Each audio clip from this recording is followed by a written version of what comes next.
What a wonderful day. I'd really like to thank Professor Eyring and Marissa and Renata and the entire ESOL Club for inviting me here, and to all of you for just a wonderful day.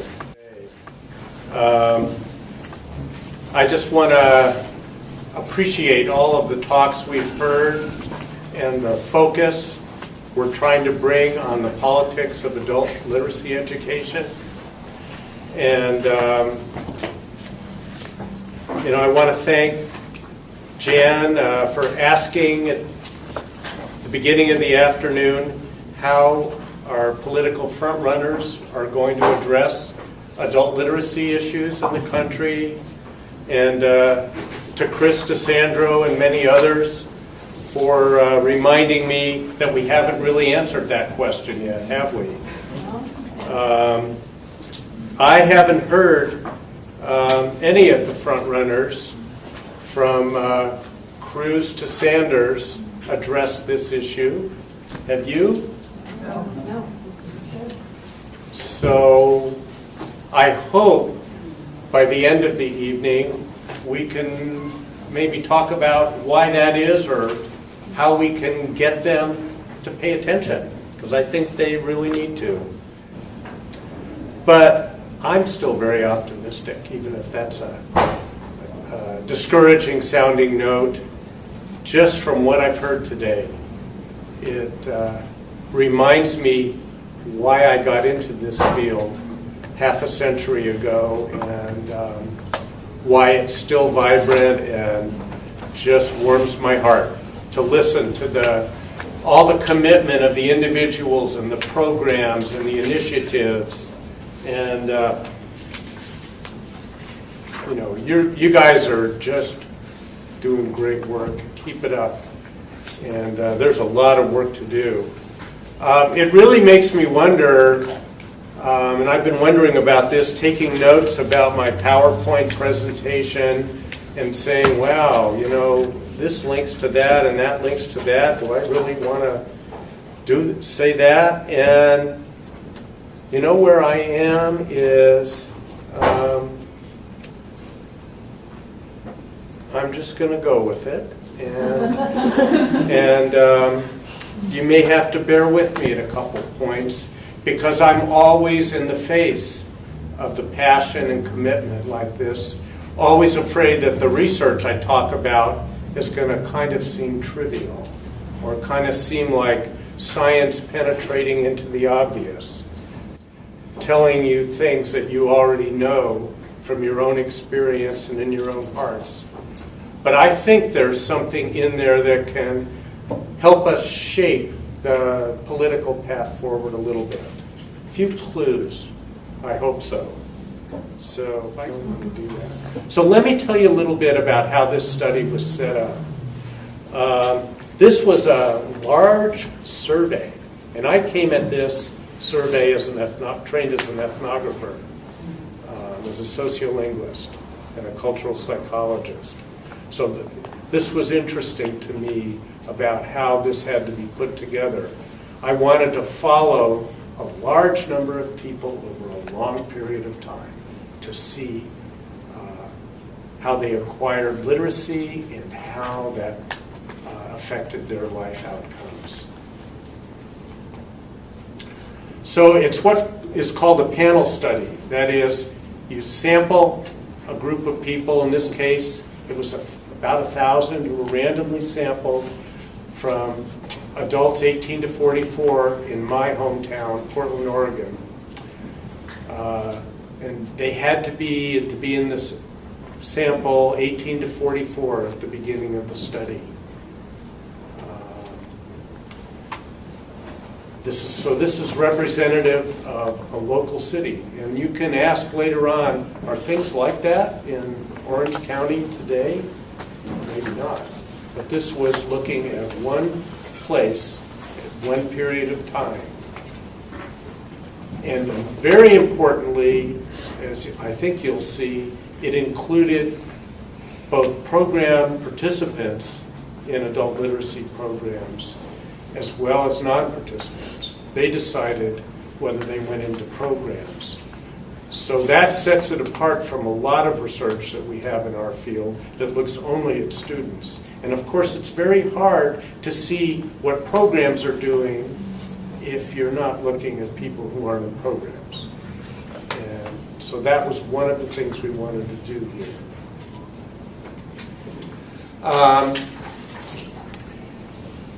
And we interviewed people in their homes, and we gave them skills assessments, and we spent a lot of time trying to find out when people went into programs, why they did it, what difference it made, how they were using new literacy skills. We called this literacy practices. And we also had,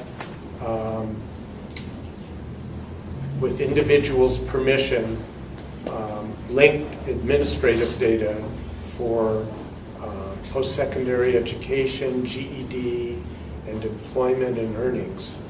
So we had not only what people said, but what was in the administrative data. So that's part of how we followed them over time. And we also had besides our formal sample, we had a small set, about 40 people, that we did qualitative interviews with, just to kind of keep all this quantitative survey stuff honest, to make sure we were really understanding some of the answers we saw in the survey. So we wound up with a sample of 940 people. It was a very diverse sample. We kept 90% in over an 8-year period. We were following them. That is a testament to the dedication of the probably 100 graduate students who participated as interviewers. That's a lot of work to stay in touch with that many people, as you can imagine. This tells you a little bit about what the population we were following was like. It was the average age was 28 at the beginning, half female, half male. 9% were foreign-born, 35% were minority, 34% lived in poverty, 29% reported having a learning disability, 34% reported going to special education classes when they were going through K-12, and a broad range of assessed skills. So this was a low education population with a broad range of skills rather than a low skilled population with a range of education. That's just the way we defined the population we were following. This shows you the 6 waves, we call them, the 6 rounds of interviews and assessments we did over time. So you can see we started in 1998 and ended in 2007. We had lots of information, you know. In the first interview we did with people, we got their personal and family history, particularly their experience in school, why they dropped out. And we had special modules on some of those topics you can see there. And these were things we had repeated measures on. By that, I mean every wave, the 6 waves, we repeated the measure so we could really track the change over time and what was going on. And that included things we asked people as well as skills assessments we used. We did not use CASAS, you'll be interested to hear, even though CASAS is used in Oregon just as it is in California in adult education. We didn't want differential familiarity between the people who were in programs with the assessment we were using. So we used something called TALS, which is the same instrument. Several people here mentioned the NAL today. It's that same assessment instrument. So it's a 0 to 500 point proficiency scale. there's prose, there's document, there's quantitative. We focused on document literacy in this study.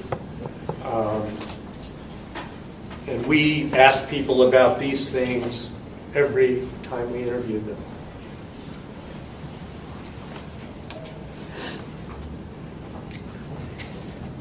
I'm gonna make my PowerPoint slides available afterwards. So I'm sorry I don't have handouts. I didn't bring them. So if you're worried about taking pictures, you don't have to. You're welcome to, but I'll send those to Professor Eyring and she can distribute them. So you can see some of the literacy measures we used each wave. And the ones I want to focus on here are the document literacy assessment, our measures of literacy practices, that is what people did with written materials in an everyday basis, and also changes that they felt they were making in their reading and their writing and their math. So let me just talk a little bit about the literacy practices measures. This tips you off to my own framework, with a focus on what people do with literacy rather than just what level of skill or proficiency they have on a test-taking situation. So we developed measures of these that were psychometrically stable over time. That was really important because we wanted to make sure we were measuring the same thing each time we were interviewing people, because we wanted to measure change in that. So it was important to do that. These measures reflect both the breadth and the frequency of using different kinds of written materials. And as you'll see, this provides a vital link between standardized proficiency tests and lifelong, life-wide literacy development. It's not possible to understand literacy development just from a test score progression. At least that's what we found, and I'll show you what that looks like.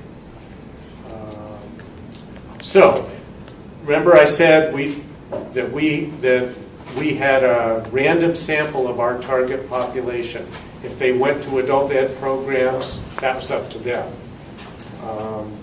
And let's see if I can show you here. So what you see in this red line across the 6 waves is the percent of people who had ever gone to an adult literacy class. So it starts pretty low. Only less than 20% had gone before wave 1. By the time we got to wave 6, it was over 50%. This is really important to keep in mind when we hear statistics, as we have a couple times today, that only a small number are served. Those are served in one particular year. That's usually what you see. So if you look cumulatively over time, which you can only do when you follow people longitudinally, it looks a little different. Okay, so that's really important. And the green bars show you the cumulative hours of participation on average for people who did participate.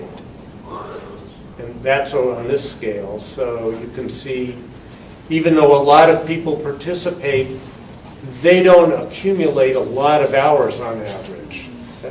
Maybe 70 hours by the end of our 8-year period. So that's important to keep in mind. But something else we saw is also very important, and that is people go in and out of programs. I'm sure you've seen that with students in your programs.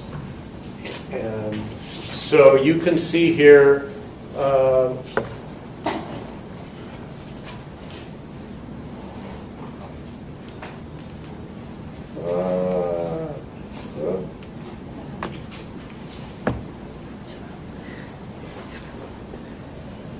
40% didn't participate at all. 21% participated one time over the course of our study, and so on. 9% participated 5 or more times. So there's a lot of going in and out of programs. And we asked people about whenever they reported going in or going out of a program, why they did. And you wouldn't be surprised, I think, at the answers we got. You know, it had to do with changing family situations or work situations, or the schedule of the program didn't fit anymore. We heard that all the time. But it's important to appreciate that if you're sitting in a single program watching students, that you think you're failing to retain students.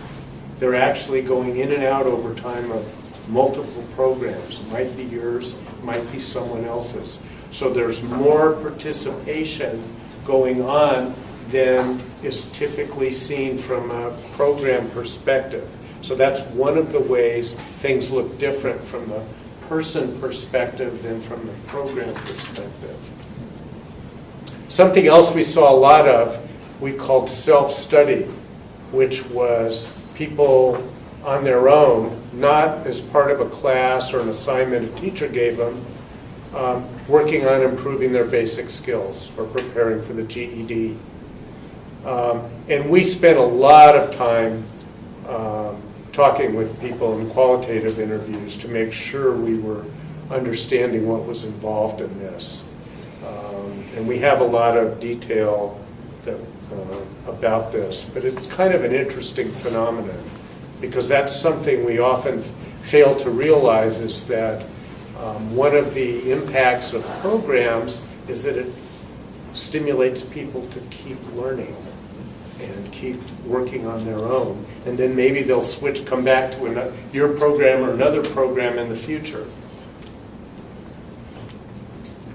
So here, I just wanted to show you the combinations of self-study and program participation.